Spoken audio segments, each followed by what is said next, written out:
Hi guys, my name is Pawan और आपका मेरे यूट्यूब चैनल पर स्वागत है। तो गाइस, इस वीडियो में भी हम अपनी पिन की प्लेलिस्ट को कंटिन्यू करेंगे। और लास्ट वीडियो में हमने इसके जो भी एरर इवैल्यूएशन के या मैट्रिक्स होते हैं, वो हमने पढ़े थे कि कैसे हम अपने पिन के मॉडल को इवैल्यूएट करते हैं कि वो सही परफॉर्म कर रहा है या नहीं कर रहा है। तो गाइज़, वो थियोरेटिकल पोर्शन फिनिश किया था हमने लास्ट वीडियो में। और आज हम उसका एक प्रैक्टिकल पार्ट देखेंगे कि कैसे एक फिजिक्स की इक्वेशन और डेटा के साथ हम अपने फिजिक्स इन्फॉर्म न्यूरल नेटवर्क को ट्रेन करते हैं। तो पहले थोड़ा सा थ्योरी पोर्शन, ताकि आपको पता लग जाए कि हमारी फिजिक्स की इक्वेशन क्या है। तो जैसा कि अभी आप स्क्रीन पे देख रहे हैं कि हमारी फिजिक्स की जो इक्वेशन रहेगी वो वन डायमेंशनल पॉइसन इक्वेशन रहेगी। वन डायमेंशनल का मतलब ये है कि जो भी आउटपुट होगी वो सिर्फ एक इनपुट पे डिपेंड करेगी। ठीक है। तो स्टार्ट करते हैं इसको। एक थोड़ा सा इंट्यूशन लेते हैं, थोड़ा सा इसका कि फिजिक्स इन्फॉर्म न्यूरल नेटवर्क क्या होता है। जस्ट एक रिकैप या रिमाइंड के तौर पे, what are physics inform neural network. तो सबसे पहले ट्रेडिशनल की बात करते हैं कि ट्रेडिशनल न्यूरल नेटवर्क क्या होते हैं। वो सिर्फ हमारे यहाँ लिखा हुआ है जैसे लर्न फ्रॉम डेटा ओनली, कि वो जो ट्रेडिशनल मॉडल होते हैं वो सिर्फ डेटा से सीखते हैं। लेकिन जो फिजिक्स इन्फॉर्म न्यूरल नेटवर्क होता है वो लर्न करता है डेटा और साथ में फिजिक्स लॉज के साथ। मीन्स फिजिक्स लॉ भी लर्न करता है और डेटा को भी लर्न करता है, दोनों को एक साथ जो है, दोनों पे एक साथ ट्रेन होता है। और इसमें जो है डेटा की रिक्वायरमेंट कम हो जाती है, क्योंकि फिजिक्स की लॉ जो है एक तरह से उसको गाइड करते हैं डेटा को। तो डेटा की रिक्वायरमेंट कम हो जाती है और एक जनरलाइजेशन आसान हो जाता है, अच्छा होता है कि मतलब डेटा पे भी ट्रेन है और वो डेटा जिन फिजिक्स लॉ को फॉलो कर रहा है उस पे भी ट्रेन है। और इससे फिजिकली कंसिस्टेंट प्रिडिक्शन मिलती है, मतलब जो भी प्रिडिक्शन मिलती है वो फिजिक्स के रूल को भी फॉलो कर रही होती है। तो इतना ज़रूरी था बताना, ताकि एक रिकैप सा हो जाए कि क्या है बेसिकली ये। और ये थोड़ी-सी थ्योरी है, आप आई थिंक इसको पढ़ लेंगे। ये जो भी नोटबुक है मैं आपको शेयर करूँगा गिटहब रेपो पे। इसमें जो लास्ट पॉइंट लिखा है वो थोड़ा-सा एक बार पढ़ लीजिए। इसमें टोटल लॉस जो है वो data loss, physics equation loss, boundary condition loss और अगर कोई इनिशियल कंडीशन है उसके लॉस। उन सारे लॉसेस को टोटल करके जो है वो टोटल लॉस बनता है। ठीक है? नॉर्मली जो ट्रेडिशनल हमारे न्यूरल नेटवर्क होते हैं उसमें खाली हम डेटा लॉस लॉस कैलकुलेट करते हैं। तो अब सीधा प्रॉब्लम पे हम जंप करते हैं। प्रॉब्लम हमारी पॉइसन इक्वेशन है वन डायमेंशन की। और प्रॉब्लम की गवर्निंग इक्वेशन जो है वो d2u/dx2 इक्वल्स fx ये है। ठीक है? ux जो है इसमें हमें पता लगाना है। ux हमारी जो है आउटपुट है। ux इसलिए बोल रहे हैं क्योंकि x पे डिपेंडेंट है। हम सिर्फ इसको u भी बोल सकते हैं, लेकिन x लिखने से पता लग जाता है कि ये एक वेरिएबल पे डिपेंड कर रही है, इसलिए ये वन डायमेंशन है। तो use the unknown field we want to predict, इसको हम प्रिडिक्ट करना है। ये हमारी जो सेकंड ऑर्डर डेरिवेटिव इक्वेशन है, ये d2u/dx2। और इस डबल डिफरेंशिएशन को नॉर्मली हम कर्वेचर भी बोल देते हैं, आपको पता होगा। और साथ में ये जो है ये fx जो है वो टू टू लेंगे हम यहाँ पे। अभी जो डिफाइन नहीं किया है, जब लेंगे तो इसको हम टू लेंगे। ठीक है ना, कांस्टेंट वैल्यू एक तरह से। और ये इक्वेशन नॉर्मली कहाँ-कहाँ यूज़ होती है, वो थोड़ा-सा हम देख लेते हैं। हीट कंडक्शन में, वन डायमेंशनल हीट कंडक्शन में, क्योंकि जो कंडक्शन जो है वो कई डायमेंशन, 3 डायमेंशन में हो सकता है, एक्स, वाई, जेड। लेकिन ये वन डायमेंशनल की प्रॉब्लम है, तो हीट कंडक्शन अगर एक डायमेंशन में हो रहा है तो वहाँ यूज़ होती है। इलेक्ट्रोस्टैटिक फोर्सेस कैलकुलेट करने में, ठीक है, वहाँ यूज़ होती है। अगर आप इलेक्ट्रिकल इंजीनियरिंग जानते हैं तो आपको पता होगा इसका। फ्लूइड फ्लो में, जो हमारी मैकेनिकल इंजीनियरिंग में फ्लूइड फ्लो कैलकुलेट करते हैं, वहाँ यूज़ होती है। सॉलिड मैकेनिक्स में यूज़ होती है पॉइसन इक्वेशन। तो कई सारे इसके जो है यूजेज हैं पॉइसन इक्वेशन के। तो आप अगर एक इस तरह की इक्वेशन पढ़ रहे हैं तो आप कई सारी चीज़ों को कवर कर रहे हैं। अब हम आते हैं अपनी स्पेसिफिक प्रॉब्लम के ऊपर। तो डोमेन डोमेन का मतलब ये है कि जो एक्स की वैल्यू है वो कहाँ से कहाँ तक वेरी कर रही है। तो इसका डोमेन -1 से +1 के बीच में, तो एक्स की वैल्यू -1 से +1 के बीच में वेरी कर रही है। ठीक है? और इसका एग्जैक्ट सॉल्यूशन अगर हम निकालेंगे इस d2u/dx2 का, तो ये जो है ये d2u/dx2 बराबर 2 का, तो ये वाला हमारा एग्जैक्ट सॉल्यूशन x यूएक्स का आ जाएगा। ठीक है, आप निकालेंगे, पहले सिंगल डिफरेंशिएशन करेंगे, फिर डबल डिफरेंशिएशन करेंगे, है ना, इंटीग्रेशन करेंगे, क्योंकि डिफरेंशिएशन तो ऑलरेडी इक्वेशन में है। आप इंटीग्रेशन करेंगे 2 बार, उसके कांस्टेंट की वैल्यू रखेंगे, बाउंड्री वैल्यू लगाएंगे, तो ये एग्जैक्ट निकल के आ जाएगा। ठीक है, फिलहाल हमें अभी एग्जैक्ट से इतना मतलब नहीं है, लेकिन हमें पता है कि एग्जैक्ट सॉल्यूशन ये है। और तो फिजिक्स की फाइनल इक्वेशन हमारी है d2u ओवर dx2 इक्वल्स 2। ठीक है ना, ये कांस्टेंट कर्वेचर है, एक तरह का 2 कांस्टेंट हो गया। अब आते हैं हम बाउंड्री कंडीशन पे। ठीक है, तो टाइप्स ऑफ बाउंड्री कंडीशन, जैसे हम मैंने आपको पिछले से पिछली वीडियो में बताया था कि 2 तरह की बाउंड्री कंडीशन होती है। अगर फिक्स वैल्यू है तो उसे हम डिरिचलेट बाउंड्री कंडीशन बोलते हैं। और यहाँ पे आप देख सकते हैं कि लेफ्ट वाली पे जो हमारी वैल्यू है u-1 पे, जो x-1 है, वहाँ पे ये 0 है। ठीक है, तो ये फिक्स्ड वैल्यू बाउंड्री कंडीशन हो गई। लेफ्ट पॉइंट पे ये लेफ्ट जो बाउंड्री है वो फिक्स है, एक तरह की 0 पे। दूसरी बाउंड्री कंडीशन हम यहाँ पे हमें दी हुई है कि d2u ओवर dx, ये 1 पे। 1 कौन सी हो गई, हमारी राइट वाली बाउंड्री, तो वहाँ पे ये वैल्यू 4 है। तो इस आपको बताया था मैंने कि यहाँ जहाँ पे सिंगल डिफरेंशिएशन लिया लिया जाता है, और उसके हिसाब से अगर बाउंड्री वैल्यू बनाई जाती है, तो वहाँ पे न्यूमैन बाउंड्री कंडीशन होती है, और इसे फिक्स्ड ग्रेडियंट या फिक्स्ड स्लोप बोलते हैं। ठीक है, तो 2 ये बाउंड्री कंडीशन हो गई, एक फिक्स वैल्यू हो गई और एक फिक्स ग्रेडियंट हो गई। क्लियर है? अब इस पूरी फिजिक्स की जो प्रॉब्लम है, उसकी बाउंड्री कंडीशन उसको एक बार देख लेते हैं कि फिजिक्स का जो डोमेन है वो -1 और +1 के बीच में है। ठीक है ना? ये इंटीरियर पॉइंट्स है ये। इंटीरियर पॉइंट्स का मतलब ये है कि बाउंड्री वैल्यू काउंट नहीं कर रहा है इसमें। देखो, लेस देन का साइन है लेकिन इक्वल का नहीं है। तो इसका मतलब जो भी पॉइंट बाउंड्री के बीच के हैं, -1 और +1 के बीच के हैं, वो इंटीरियर पॉइंट्स हैं। और हमें इस वाली इक्वेशन को सेटिस्फाई करना है। और बाउंड्री कंडीशन क्या है कि ये x-1 है और राइट में x+1 है। -1 पे जो है u 0 है, ये डिरिचलेट हो गई, और +1 पे ये इसका डिफरेंशिएशन जो है 4 है, ये इसलिए न्यूमैन कंडीशन हो गई। ये फिक्स्ड वैल्यू हो गई और ये फिक्स्ड स्लोप हो गया। ठीक है, फिजिक्स की प्रॉब्लम क्लियर हो गई। अब आते हैं डेटा जनरेशन स्ट्रेटजी पे। तो डेटा जनरेशन में क्या करते हैं कि हम 3 तरह से डेटा लेंगे इसमें। पहला तो लेंगे जो हमारा ये वाला जो था ना, इंटीरियर पॉइंट्स थे -1 से +1 के बीच पे, जिस पे हमें फिजिक्स की इक्वेशन को सेटिस्फाई करना है। ठीक है, तो उन पॉइंट्स को हम जो है, हमने 3000 पॉइंट लिए, अपना एक्सपेरिमेंट जब अभी कोड देखेंगे अभी 10 मिनट बाद, तो उसमें ये 3000 पॉइंट लिए मैंने बीच के, ताकि इन बीच के 3000 पॉइंट को -1 से लेकर +1 इंक्लूड नहीं है, -1 और +1 उसके बीच के हैं, 3000 पॉइंट्स लेंगे, उन्हें कोलोकेशन पॉइंट बोलते हैं, और उस पे जो है फिजिक्स की इक्वेशन को ट्रेन करते हैं। उसके अलावा ये 200 बाउंड्री पॉइंट है। अब बाउंड्री पॉइंट में आप देख सकते हैं कि ये -1 वाले 100 पॉइंट है जो डिरिचलेट के हैं, और +1 वाले 100 पॉइंट जो न्यूमैन के हैं। तो कितने हो गए, 3200, प्लस मैंने 35 जो है वो मेजरमेंट पॉइंट लिए। मेजरमेंट डेटा मतलब जो हमारा एक्सपेरिमेंटल डेटा है, या हम कहीं फाइनाइट एलिमेंट एनालिसिस से निकाल कर ला रहे हैं, वो 35 पॉइंट है ये। ठीक है, और साथ में जो है इसमें 10% का नॉइज मैंने इंड्यूस कर दिया है, ताकि एक रियल डेटा लाइफ में, मेरे पास डेटा तो है नहीं, कभी एक्सपेरिमेंट से या फीए से नहीं निकाला मैंने, तो इसमें जो है 10% का एक सिंपल मैंने नॉइज़ इंड्यूस कर दिया है। और इससे लगता है कि रियल डेटा है, तो इस पे ट्रेन किया, तो टोटल 3235 पॉइंट है ये। इस पे पूरा मॉडल मेरा ट्रेन होगा। आप देख सकते हैं कि ये फिजिक्स की इक्वेशन को भी पे भी ट्रेन होगा, अब दोनों बाउंड्री कंडीशन पे भी और डेटा पे भी, तीनों पे ट्रेन होगा ये। ठीक है? अब न्यूरल नेटवर्क का स्ट्रक्चर जो हम न्यूरल नेटवर्क में बना रहे हैं, वो देख लीजिए एक बार। मैंने इसको फर्स्ट वीडियो में, सेकंड वीडियो में आपको पढ़ाया भी क्या होता है ये। ठीक है? तो पहली लेयर है 256 न्यूरॉन की, दूसरी लेयर है 128 की, तीसरी 64 की, अगर चौथी होगी तो 32 की। ठीक है?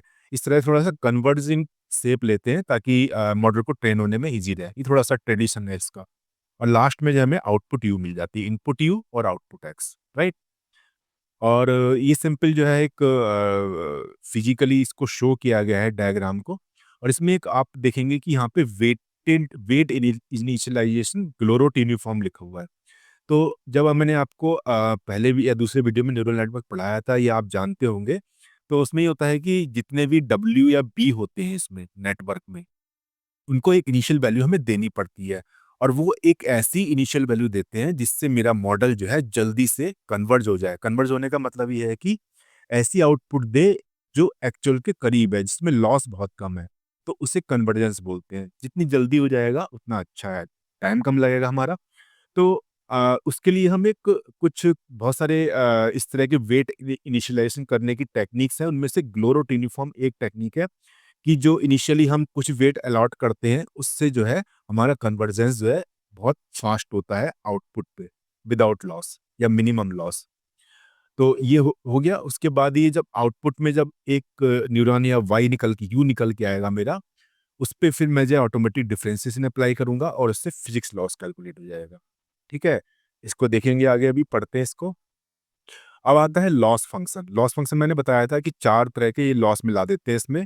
पार्शियल डिफरेंशियल इक्वेशन जो बनाई है उसका loss, physics equation, left boundary, right boundary और डेटा। अब इसमें क्या करते हैं कि हमें कई बार होता है कि लॉस जो है, जो 4 टर्म है हमारे, इसमें कुछ जगह का लॉस हमारे लिए इम्पोर्टेंट होता है। तो मैं ये मान के चल रहा हूँ कि मुझे अपना डेटा जो है ट्रेन करना है, तो मैं डेटा पे ज़्यादा फ़ोकस करूँगा कि डेटा का लॉस कम हो। तो इसलिए एक वेट लगा देते हैं हर तरह के लॉस के आगे, ठीक है ना? अब हमें जिस चीज़ का भी डेटा जो है कम करना होता है, उसके लैम्ब्डा को इंक्रीज़ कर देते हैं। ये एक तरह का कोएफ़िशिएंट है, जो हम अ, अपने मैनुअली इसको अपडेट कर सकते हैं, या फिर जो है कुछ टेक्निक्स आती हैं कि ऑटो अपडेट होता है, ठीक है? तो फ़ोकस यही होता है चारों इस लैम्ब्डा का, कि हम एक तरह से ट्यूनर का काम करते हैं कि जिस लॉस को भी हमें कम करना होगा, उसके लैम्ब्डा की वैल्यू हम बढ़ा देंगे, ठीक है? तो ये वैल्यू इनिशियली हम 1111 देते हैं, और बाद में आउटपुट देख के जैसी भी हमारी आउटपुट होती है, उस हिसाब से इसकी वैल्यू को घटाया बढ़ा देते हैं, राइट? ये हो गया, और ये सब चीज़ मैंने ये फिगर के माध्यम से समझाने की कोशिश करी है। आप देखेंगे तो क्लियर हो जाएगा, लेकिन जो मेन मैटर था मैंने आपको बता दिया है, ठीक है? अब इनिशियली जो पैरामीटर मैंने लिए हैं अपने, जो फाइनली इनिशियली तो एक-एक लेते हैं। फाइनली जो थोड़ा ट्यून करके कि मेरा डेटा लॉस पे ज़्यादा फ़ोकस था, तो मैंने इसको 100 कर दिया है। फिर मैंने देखा कि बाउंड्री लॉस जो है जो लेफ्ट बाउंड्री है, उस पे लॉस ज़्यादा आ रहे हैं, तो मैंने इसको 20 कर दिया था। ये आप इसको इंक्रीज़ और डिक्रीज़ कर सकते हैं अपने लॉस को मिनिमाइज़ करने के लिए, अपनी रिक्वायरमेंट के, या जो फिज़िक्स की इक्वेशन है, या जो भी एक्सपेरिमेंट है उसके अकॉर्डिंग, ठीक है? अब ऑटोमेटिक डिफरेंशिएशन जैसे मैंने यहाँ पे बताया था, ऑटोमेटिक डिफरेंशिएशन वाला, कि कैसे ऑटोमेटिक डिफरेंशिएशन होता है आउटपुट के साथ, वो मैं बता देता हूँ आपको। तो इसमें क्या होता है कि जैसे ही हमारा ये एक्स जाता है, मतलब सॉरी, ये आउटपुट आता है न्यूरल नेटवर्क में, यू फाइनली जो निकल के आता है, प्रिडिक्शन निकल के आता है, उसका ऑटोमेटिक डिफरेंशिएशन का मतलब ये है कि हमें करना नहीं पड़ता है, जो भी नेटवर्क हम या जो भी कोड हम करते हैं उससे हो जाता है। तो पहला डेरिवेटिव क्या निकलता है, डी ओवर डी एक्स, दूसरा derivative d two u over d x two, और हमें क्या है, हमारी इक्वेशन क्या है फिजिक्स की, d two u over d x two, यही इक्वेशन है, यही हमें निकालनी है। तो ये निकलेगा जैसे ही उसमें से -2, क्योंकि हमारी इक्वेशन थी d two u over d x two equals to. Normally क्या करते हैं हम, जब भी फिजिक्स की इक्वेशन में लॉस कैलकुलेट करते हैं, या बाउंड्री कंडीशन में भी लॉस कैलकुलेट करते हैं, तो सारे टर्म लेफ्ट साइड में ले लेते हैं और राइट में जीरो कर देते हैं आरएचएस को। तो वही मैंने किया है, d two u over d x two -2, right में जीरो हो जाएगा, यही मेरा रेसिड्यूल कहलाता है। और इस रेसिडुअल के स्क्वायर को, स्क्वायर एरर होती है, इसको हमें मिनिमाइज़ करना होता है, ठीक है? अब आप यहाँ देखते हैं ग्रिड फ्री कंप्यूटेशन, यहाँ पे कोई भी मैशिंग हमने नहीं लगाई, सिर्फ कोलोकेशन पॉइंट लिए इंटरमीडिएट -1 से +1 के बीच में, वो भी इक्वली स्पेस्ड है, ठीक है? और एग्जैक्ट डिफरेंशिएशन होता है, ऑटोमेटिक डिफरेंशिएशन जो होता है एग्जैक्ट होता है, इसलिए कोई जो एरर आती है वो कम आती है। तो एडवांटेज यही है कि automatic differentiation provides exact derivative not approximate, ठीक है? आप समझ लीजिए इस चीज़ को, स्टेप याद रखिए थोड़ा-सा कि क्या-क्या स्टेप चल रहे हैं, हम कर रहे हैं। अब जो आता है ऑप्टिमाइजेशन का, टू स्टेज ट्रेनिंग ऑप्टिमाइजेशन। तो ऑप्टिमाइजेशन मैंने आपको एक ऊपर बताया था, यहाँ पे मैं दिखाता हूँ आपको ग्लोरोट वाला, कि ये जो वेट इनिशियलाइजेशन करते हैं, ग्लोरोट यूनिफॉर्म, मतलब जो डब्ल्यू और बी जो नेटवर्क के, न्यूरल नेटवर्क के वेट और बायस होते हैं, तो इनिशियली कुछ वैल्यू हमें देनी होती है जब ट्रेनिंग शुरू करते हैं। तो उसका मकसद ये होता है कि हम जो है, जो अपनी आउटपुट है, वो जल्दी से पहुँच जाएँ ऐसी आउटपुट पे जहाँ लॉस हमारा मिनिमम हो। तो इसलिए जो है ये कुछ ये भी एक तरह का ऑप्टिमाइज़र ही होता है ग्लोरोट, जो वेट ऑप्टिमाइज़ करता है इनिशियली। ऐसी एक ऑप्टिमाइज़र होता है हमारे पास, यहाँ पे नीचे आता हूँ मैं फिर से। ये होता है ट्रेनिंग के दौरान हमारा, कहाँ पे गया ये वाला, ट्रेनिंग के दौरान ऑप्टिमाइजेशन, कि बार-बार लेस लॉस कैलकुलेट होता है, फिर वेट और बायस जो डब्ल्यू और बी जो अपडेट होते हैं, तो उसकी भी एक स्ट्रेटजी होती है, तो उसमें जो है ऑप्टिमाइज़र जो यूज़ करते हैं वो एडम का यूज़ करते हैं। अगर neural network artificial neural network आपने पढ़ा है तो एडम आपने पढ़ा होगा। एडम आता है, एक आरएमएस प्रोप आता है, लेकिन यहाँ पे नॉर्मली एडम यूज़ कर रहे हैं हम।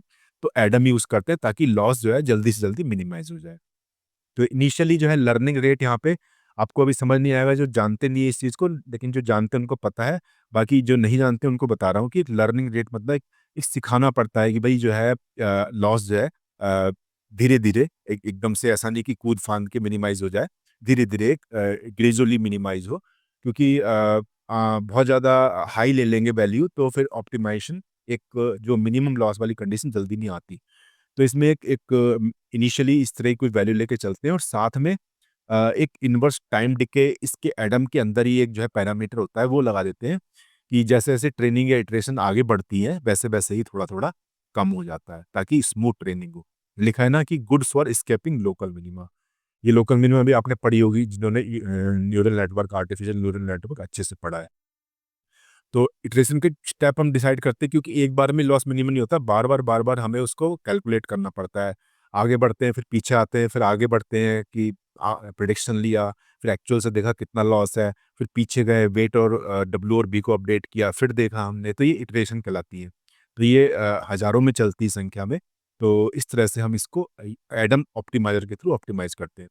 जब इसके थ्रू एक बार काम हो जाता है तो उसके बाद एक और ऑप्टिमाइज़र लगाते हैं, इसका नाम है एलपीएफजीएस, ठीक है? इसको लगा के हम फिर चीज़ें ऑप्टिमाइज़ करते हैं। इसके बाद सीरीज़ में होता है ये, ठीक है? ये और ज़्यादा जो है लॉस को कम कर देता है, ठीक है? Memory intensive but precise, memory थोड़ी ज़्यादा लेता है लेकिन बहुत एक्यूरेट तरीके से काम करता है ये, फास्ट फाइनल कन्वर्जेंस। अब आते हैं हम फिजिक्स वैलिडेशन मैट्रिक्स, कैसे हम वैलिडेट करते हैं अपने डेटा को।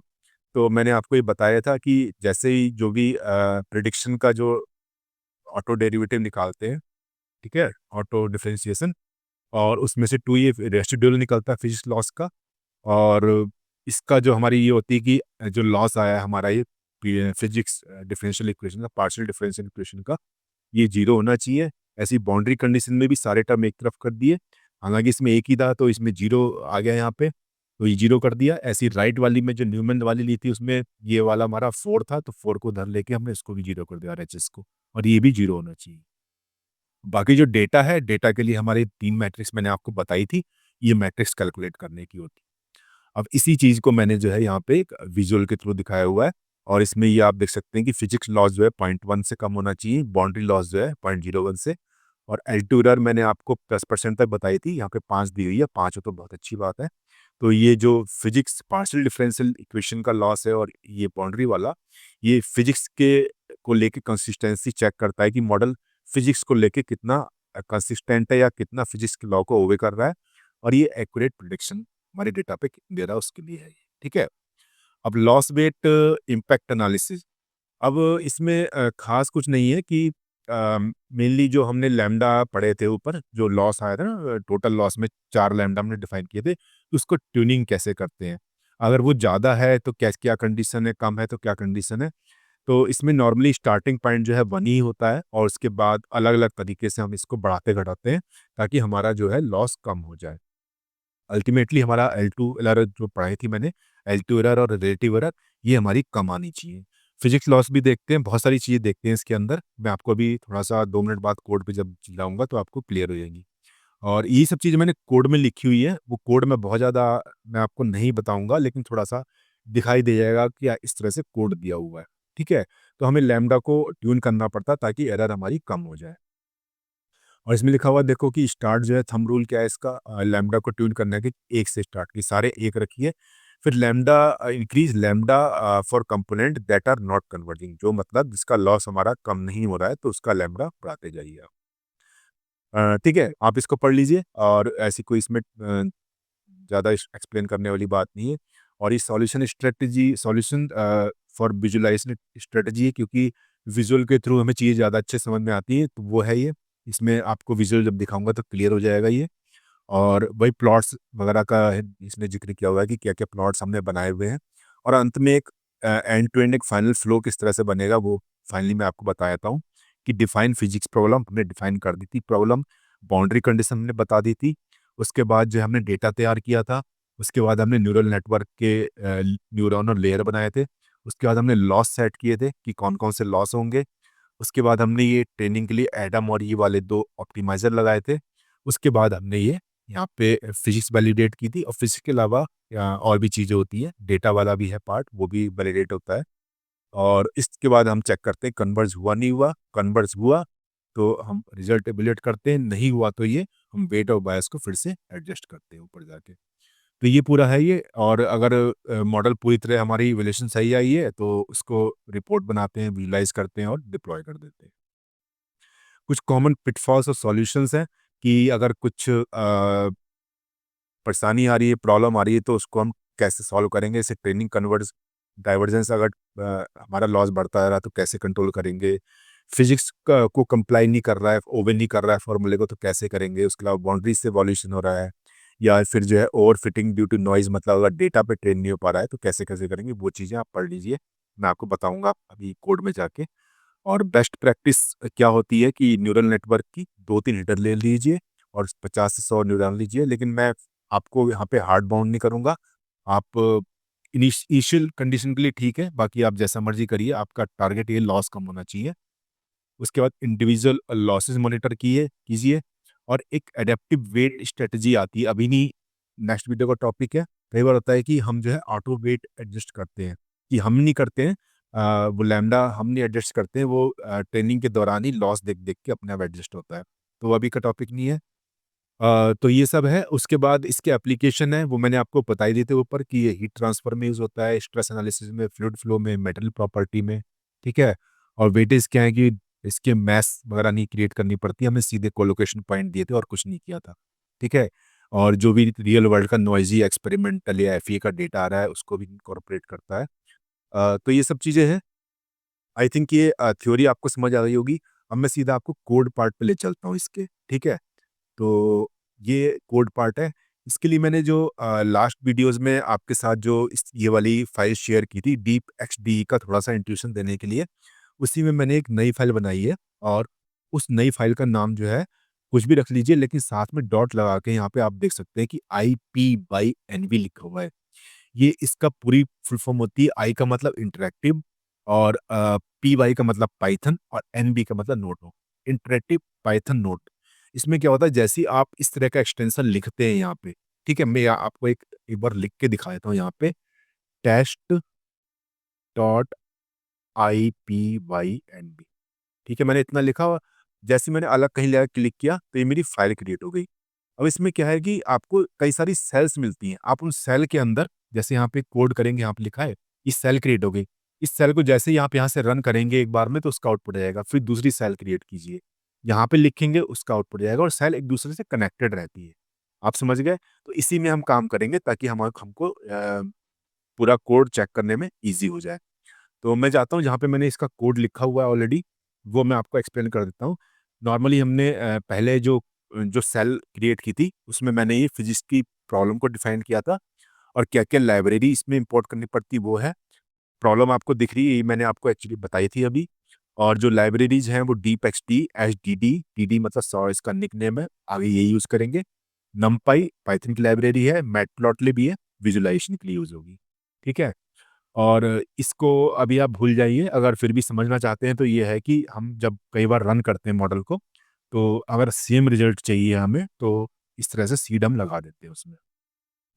उसके बाद सेटअप है ये, हमने एग्जैक्ट सेटअप में यहाँ पे ये लिखा है कि जितने भी वेरिएबल हैं इनपुट के, आउटपुट के, सबकी जो है डेसिमल में वैल्यू आएगी और ये फ्लोट 64 में होंगे, ठीक है? और बैकएंड का नाम, बैकएंड मैंने पाइटॉर्च लगाई थी, तो वो नाम यहाँ पे प्रिंट हो जाएगा। और एग्जैक्ट सॉल्यूशन को बना लिया मैंने यहाँ पे, क्योंकि वहाँ पे x+1 का होल स्क्वायर दिया था, तो पाइथन में इसको ऐसे ही लिखे है, ठीक है ना? आगे जरूरत पड़ेगी मैच करने के लिए हमें सॉल्यूशन को अपने। तो यहाँ पे देख सकते हैं जब मैंने इसको रन किया इस सेल को, यहाँ से आप रन करेंगे सेल को, ये दिख रहा है आपको, ये हैंड दिख रहा है, तो ये रन हो जाएगी सेल। तो पाइटॉर्च है। उसके बाद प्रॉब्लम को डिफाइन करते हैं, तो पहले तो हम डोमेन डिफाइन करते हैं, ठीक है? -1 से +1 वाला, तो इसको डिफाइन करने का तरीका ये है। तो ये हमारा ज्योमेट्रिक डोमेन हो जाता है। और उसके बाद पार्शियल डिफरेंशियल इक्वेशन ये वाली थी, ठीक है? dy underscore xx, double x का मतलब है कि 2 बार डिफरेंशिएट कर रहे हैं, और -2 मैंने आपको बताया था कि सारी चीज़ एक तरफ लेके 0 कर देते हैं। ये इक्वेशन हो गई। फिर ये बाउंड्री कंडीशन हो गई, सेम तरीके से लिखी हुई है। पहली कौन-सी हो गई है? लेफ्ट वाली, दूसरी वाली ये 4 वाली राइट वाली बाउंड्री है, और ये राइट वाली, ठीक है? इस तरह से कोड लिखने का पैटर्न होता है बाउंड्री का, ठीक है? अब मैं बहुत ज़्यादा डीप में नहीं जाऊँगा क्योंकि फिर पूरी पाइथन पढ़ानी पड़ेगी मुझे आपको, और अगेन ये कोड मैं आपको शेयर करूँगा पक्का। उसके बाद डेटा जनरेशन की बारी आती है। तो ये मैंने कोड इसलिए लिख दिया कि कई बार ऐसा होता है ना कि आप कोई एक्सेल फाइल में आपका डेटा है, या कहीं से सेंसर से आ रहा है वो एक्सेल फाइल में, तो अगर उस सेंसर से आ रहा है तो आपका जो एक्सपेरिमेंटल डेटा है वो आप इस तरह से आप ले सकते हैं यहाँ पे, ठीक है? कमेंट कर दिया है, ये एग्जीक्यूट नहीं होगा, लेकिन आपको मिल जाएगा कोड एटलीस्ट। ये रियल वर्ल्ड में इस तरह से प्रॉब्लम आती है कि आपको कोई एक्सेल फाइल है कहीं से मिलती है चीज़ें, उसको आप यहाँ पे लेके आते हो। लेकिन मैंने क्या किया कि मेरे पास डेटा नहीं है, तो मैंने यहाँ पे जो है ये 35 पॉइंट दिख रहा है ना यहाँ पे, मैंने यहाँ पे 35 पॉइंट जो है क्रिएट किए हैं एट रैंडम, ठीक है? और थोड़ा-सा उसमें मैंने नॉइज़ मिला दिया, आप देख सकते हैं कि ये 0.01 का मैंने नॉइज़ यहाँ पे मिला दिया है, ठीक है? तो ये हमारा डेटा बन गया। उसके बाद ये होता है तरीका सारे डेटा को कंबाइन करने का। कौन-कौन से डेटा हो गए मेरे? ये क्या नाम है ये 3000 कोलोकेशन पॉइंट बताए थे, 200 बाउंड्री पॉइंट बताए थे, और प्लस ये जो मैंने ऑब्जर्व वाला ये वाला 35 पॉइंट वाला यहाँ ले लिया है। और इसको जो इंटरनल टेस्टिंग चलती है 500 पॉइंट पे टेस्ट करता है, क्योंकि टेस्ट कर करके तो एरर निकालेगा ये कि कितना क्लोज आ रहा है, ठीक है? ये है। तो ये डेटा मेरा तैयार हो गया। हम अपना न्यूरल नेटवर्क बनाएंगे। तो न्यूरल नेटवर्क में पहले लेयर में 256, दूसरे में 128, तीसरे में 64, और फाइनली आ जाएगा 10H। ये एक्टिवेशन फंक्शन है। ये आपको मैं पढ़ा चुका हूँ पहले वीडियो में। अगर आप जानते हैं तो बहुत अच्छी बात है। और ग्लोरट यूनिफॉर्म मैं आपको अभी पढ़ाया है कि क्या होता है, ठीक है? आइडिया दिया है इसका। ये नेटवर्क बन गया, मेरा न्यूरल नेटवर्क बन गया। अब जो है मॉडल को क्रिएट करते हैं। मॉडल क्रिएट करने के लिए क्या देंगे? जो डेटा सारा मैंने इकट्ठा किया था ऊपर वो, और ये नेटवर्क, क्योंकि ये डेटा ही ट्रेन होगा किस पे होगा? इस नेटवर्क पे ट्रेन होगा, राइट? अब लॉस सेट करते हैं। मैंने कहा था जो मेन है कि भई 4 तरह के लॉस हैं, वो किस पे कितना वेट देना है, वो सब डिफाइन किया है। आप देख सकते हैं कि मैंने यहाँ पे अलग-अलग 4 लॉस बताए थे यहाँ पे। उनको मैंने उसके लैम्ब्डा जो ट्यूनर है वो दिया मैंने यहाँ पे, कि जो फिजिक्स इक्वेशन वाला उसको 1 दिया है, दूसरा लेफ्ट बाउंड्री वाला मैंने 20 दिया है, राइट बाउंड्री वाला मैंने 1 दिया है, और क्योंकि मुझे डेटा पे ज़्यादा फोकस करना है तो मैंने इसको 100 दिया है। ठीक है? तो ये खाली ट्यूनर है, आप इसको चेंज करेंगे। आप 2 चीज़ चेंज करेंगे अगर आपको मॉडल की एक्यूरेसी चेक करनी है, मॉडल की एक्यूरेसी बढ़ानी है। पहला तो ये है, आप 3 जो लेयर है इसकी 4 कर सकते हैं, न्यूरॉन इसके ऊपर-नीचे कर सकते हैं। उसके अलावा ये 4 तरह के वेट आप एडजस्ट कर सकते हैं। ये आपके ट्यूनर हैं एक तरह के, ठीक है? वो नेटवर्क, न्यूरल नेटवर्क की ये लेयर और उसके न्यूरॉन हो गया, प्लस ये 4 तरह के लैम्ब्डा है ये, जो लॉस को रिप्रेजेंट करते हैं। इसका लैम्ब्डा बढ़ेगा, उसका लॉस पे हमें ज़्यादा फोकस करना है। ये हो गया, ये प्रिंट मैंने कर दिया यहाँ पे। अब आते हैं मॉडल ट्रेनिंग वाली, मैंने बताई 2 स्टेज स्ट्रेटजी ऑप्टिमाइज़र की। तो एडम है, और यहाँ पे ये बीएफजीएस है। ठीक है? दिख रहा है आपको, क्लियर है? और ये कोड लिखने का तरीका है, इस तरह से आप समझ लीजिए कि 2 स्टेज जो ट्रेनिंग होती है वो इस तरह से होती है। और इसके बाद जैसे ही रन करेंगे इसको, मैं कोड नहीं एक्सप्लेन करूँगा, क्योंकि अगर आपको पाइथन आती है तो आप खुद समझ जाएँगे, और नहीं आती है तो आपको पाइथन पढ़नी पड़ेगी, आपको ये कोड नहीं समझ आएगा। लेकिन फिर भी मैं कोड आपको पूरा शेयर करूँगा, और ये आप जो है इसको समझ सकते हैं। तो ये मेरी मॉडल की डेटा के साथ ट्रेनिंग चल रही है। पहला एडम पे हुई ट्रेनिंग मेरी, और दूसरा उसके बाद जो है ये मेरी यहाँ पे ये एलएफजीएस के साथ ट्रेनिंग हुई है। ये हो गया। अब इवैल्यूएट रिजल्ट, मैंने जो है 15 पॉइंट बनाए हैं अपने डेटा के, जो एक्सपेरिमेंटेड डेटा है ना उसके 15 पॉइंट बनाए हैं यहाँ पे मैंने। तो उस पे मेरी टेस्टिंग होगी, और वही जो एरर मैंने आपको बताई थी कौन-कौन सी एरर है, ये एब्सोल्यूट एरर बताई थी, रिलेटिव एरर बताई थी, और L2 एरर बताई थी। 3 तरह की मैंने एरर बताई थी, वही मैं यहाँ पे कैलकुलेट कर रहा हूँ। ठीक है?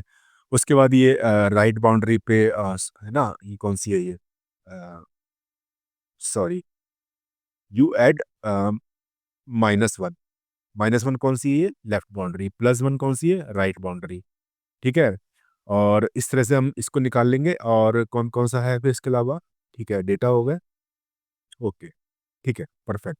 तो ये सब हो गया, उसके बाद जो है इसको हम जो है यहाँ पे प्रिंट कर लेंगे कि हम कौन-कौन सी एरर हमने यहाँ पे निकाली है। तो ये एरर हमारी कैलकुलेट हो गई। आपका एक इसमें और चीज़ है कि जो भी हम आप देख सकते हैं एरर निकाल रहे हैं, तो यहाँ पे मॉडल कहीं मैंने अप्लाई किया हुआ है। अ, ये तो पॉइंट हो गए, और उसके बाद यहाँ पे जो है ये मॉडल मॉडल का यूज़ किया, जो मॉडल मेरा ऊपर ट्रेन हुआ है उस पे जो है ये चीज़ें दी जा रही हैं। यहाँ पे मॉडल है, यहाँ मॉडल है, यहाँ पे मॉडल लगाया है अपने ये टेस्ट डेटा को प्रेडिक्ट करने के लिए। आप देख सकते हैं मॉडल लगाया हुआ है। ये लेफ्ट बाउंड्री के लिए मॉडल लगाया है, राइट बाउंड्री के लिए मॉडल, सब जगह एक ही लग रहा है। ठीक है, और साथ में ये लगाया हुआ है। ठीक है, तो ये होगी चारों चीज़ें। अब इसका हमने इवैल्यूएशन मैट्रिक्स हमारी ये निकाल ली, ये निकल के आ रहा है। अब कई बार होता है कि निकल तो कोई दिक्कत नहीं है, इससे भी समझ सकते हैं आप कि कितना L2 एरर आ रहा है। आप देखते हैं 0.39 आ रहा है ये, और मैक्स एब्सोल्यूट जो है 0.18 आ रहा है, मीन एब्सोल्यूट इतना आ रहा है। तो ये यहाँ पे भी समझ में आ रही है चीज़ें। और आप देख सकते हैं -1 पे लेफ्ट बाउंड्री पे ये 0 होना चाहिए, क्योंकि 0 ही था, लेकिन ये 0.02 समथिंग आ रहा है, थोड़ा सा एरर है। ऐसे ये राइट बाउंड्री पे 4 होना चाहिए, तो 3.9 आ रहा है, काफ़ी क्लोज है। अब इसको हम क्या करते हैं, पहले तो इसके वेट निकाल लेते हैं इसमें जो है इस स्टेप में, कि क्या जो है हमारे ये लॉस रहे यहाँ पे ये 4 तरह के, और वेट से मल्टीप्लाई करने के बाद कितना कितना लॉस आया है, और टोटल जो है वेटेड लॉस हमारा इतना हुआ है। ये लॉस को चेक करने का तरीका है। ठीक है, अभी हम आगे बढ़ते हैं, इसका विजुअल रिप्रेजेंटेशन ले लेते हैं। ये सारा विजुलाइज करने के लिए मैंने बनाया हुआ है। तो ये अगर मैटप्लॉटलिब आपको आती है लाइब्रेरी, तो आप इजीली समझ जाएंगे। सब प्लॉट मैंने ड्रॉ किए हुए हैं कई सारे यहाँ पे, और छोटे छोटे प्लॉट के थ्रू मैं आपको समझाऊंगा चीज़ें। और अगेन जो है ये सब आपको अवेलेबल होगा कोड। तो सबसे पहला ये था कि इसमें जो है एग्जैक्ट सॉल्यूशन जो x+2 का और इसका जो मैंने आपको दिखाया था, ये पिन ने जो प्रेडिक्ट किया है लाल रंग से, वो ये वाला है।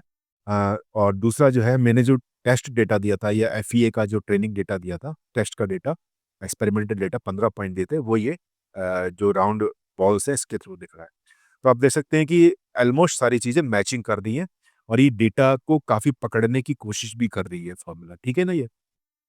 तो काफ़ी मैचिंग है, कोई ऐसी टेंशन वाली बात नहीं। ग्लोबल L2 एरर जो मैंने बताया था आपको, यहाँ पे 96% एक्यूरेट है, 4% की एरर है, और मैंने कहा था 5% से अगर कम है तो मॉडल आपका एक्सेप्टेबल है। ये फिजिक्स सेटिस्फैक्शन की बात हो रही है यहाँ पे, कि फिजिक्स लॉ को कितना सेटिस्फाई कर रहा है। तो आप देख सकते हैं कि ये एक डिफरेंशियल इक्वेशन थी, वो इक्वल्स टू थी, तो ये तो कर्व हो गया ये वाला डिफरेंशियल इक्वेशन वाला, और ये टू हो गया। तो इसमें जो है काफ़ी ऊपर नीचे ओसिलेट कर रहा है, लेकिन फिर भी जो है ये इस जो टू वाली लाइन है इसके ऊपर नीचे ही हो रहा है, ज़्यादा वेरिएशन नहीं है। थोड़ा सा पीक ये वाला नीचे वाला ज़्यादा है, ऊपर वाले कम है, तो हल्का सा लॉस है। ठीक है ना? लेकिन फिर भी काफ़ी सेटिस्फाई कर रहा है इसको। उसके अलावा एब्सोल्यूट एरर आप देख सकते हैं कि एब्सोल्यूट एरर में आपको दिख रहा है कि -1 से +1 के बीच में किन पॉइंट्स पे एरर ज़्यादा है। तो आप देख सकते हैं 0.25 पे एरर ज़्यादा है, या 0.75 पे एरर ज़्यादा है। हालांकि इतना वेटेज नहीं है इसका, लेकिन मेन जो वेटेज है मेरा जो है वो रिलेटिव एब्सोल्यूट एरर पे है। और ठीक है, 22.88 है ये, जो भी आप समझिए। तो ज़्यादा है, क्योंकि हमारा टारगेट जो है हमेशा 15 से कम का है। तो अगेन मैं कहूँगा कि आप न्यूरल नेटवर्क का स्ट्रक्चर चेंज कर सकते हैं ऊपर जाके, और ये कोड आपका 100% रन करेगा अगर आपने सेटअप कर लिया है इसका ठीक से। कि कोड मैंने इसी नोटबुक में चलाया है, ये वाला वही आपको चला हुआ कोड दिखा रहा हूँ। तो ये आप जो लैम्डा है वो ट्यून करेंगे, तो हो सकता है ये भी डाउन हो जाए, 15 से नीचे आ जाए। ठीक है, ये लॉस बेट वाला है कि हर एक के लॉस का जो है कितना इम्पैक्ट है, वो एक फिगर दिया हुआ है आपको, ताकि लॉस कंपोनेंट आप समझ सके। और उसके बाद जो मैंने ट्रेनिंग करी है डेटा की, देखो ट्रेनिंग और टेस्ट पे मेरा जो है बिल्कुल मैच कर रहा है। ट्रेन लॉस और टेस्ट लॉस, जो ट्रेनिंग नहीं करी थी हमने, जितने भी चलाई थी, ट्रेसिंग चलाई थी, तो उसका दिखा रहा है कि ट्रेनिंग जैसी हो रही है वैसी टेस्ट पे भी बिल्कुल मैच कर रहा है। ऐसा नहीं कि ट्रेनिंग लॉस ज़्यादा है या टेस्ट लॉस कम है, क्योंकि अगर आपने ओवर फिटिंग और अंडर अंडर फिटिंग का कॉन्सेप्ट पढ़ा होगा न्यूरल नेटवर्क में, तो ये आपको समझ आ जाएगा कि यहाँ पे ना तो ओवर फिटिंग है ना अंडर फिटिंग है। ठीक है, एक ये चीज़ हो गई। उसके बाद ये मैंने एक फाइनल समरी प्रिंट कराने के लिए कोड लिखा था। कोई ज़रूरी नहीं है, लेकिन एक होता है कि विजुलाइज़ करने के लिए, एक रिपोर्ट बनाने के लिए चीज़ें आसान हो जाती हैं, और वो ये सब कोड है। तो आप इसको देख लीजिए, आपको पसंद आए तो अच्छी बात है। ये तो मैंने मॉडल को ट्रेन करना आपको सिखा दिया है। देखो सारी चीज़ यहाँ पे लिखी हुई है, कि फिजिक्स के जो ट्रेनिंग के लिए पॉइंट लिए थे वो 3000 हैं, बाउंड्री पॉइंट लिए 200 थे, टोटल 3200 है और 35 जो है वो एक्सपेरिमेंटल डेटा के पॉइंट है। सारा न्यूरल नेटवर्क का भी स्ट्रक्चर यहाँ पे दिख रहा है आपको लॉसेज आपको दिख रहे हैं सारे ये, ठीक है। सब कुछ क्लियर है यहाँ पे। उसके बाद आप इस मॉडल को इस तरह से सेव भी कर सकते हैं। इसको सेव करने के बाद इस मॉडल को कहीं भी ले आइए, वहाँ पे डेटा लगाइए, आपको रिजल्ट दे देगा, ठीक है ना। अब आप देखिए कि 35 मैंने ट्रेनिंग पॉइंट दिए थे। अगर आप के एक्सपेरिमेंट बहुत कॉस्टली है, डेटा बहुत कम है, कॉस्टली है, या एफईए लगाने में बहुत, एक इटरेशन मालूम पड़ा कई दिन चल रहे हैं, तो आप देखिए कि आपने 35 पॉइंट पे काम किया, 35 एक्सपेरिमेंटल पॉइंट लिए, चाहे एफईए से लिए। उसके बाद आपने अगले 15 पॉइंट पे प्रिडिक्शन निकाल लिया विद इन मिनट्स या विद इन आवर, ठीक है ना। और बिल्कुल एग्जैक्ट निकल रहा है, कोई ज़्यादा डिफरेंस नहीं है, तो इसलिए ये मॉडल ज़्यादा इफेक्टिव हो जाता है यहाँ पे, ठीक है। तो आई थिंक ये वीडियो आपको अच्छा लगा होगा, और इसमें मैंने मैक्सिमम 13 जो सेल पे रन किया है कोड को, मैक्सिमम मैंने आपको एंड टू एंड बताने की कोशिश की ताकि आपको अच्छे से समझ आ जाए। और आई थिंक मैं अपने प्रयास में कामयाब रहा। आपको कैसा लगा ये वीडियो? प्लीज़ कमेंट में ज़रूर बताइए।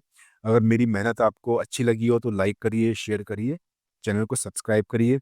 और अगले वीडियो में मैं आपको इसमें मैंने एक आपको पॉइंट बताया था कि सेल्फ एडेप्टिव वेट, मतलब कि हमें लैम्ब्डा उसको देने की ज़रूरत नहीं है। लॉस को सेट करने के लिए 4 लैम्ब्डा है, उनको ये ऑटो ट्यून करता है। ये मतलब 2021 में एक पेपर छपा था इसके ऊपर कि कैसे, क्योंकि सबसे बड़ी प्रॉब्लम है ना कि वो लॉस को बैलेंस करना मुश्किल हो जाता है।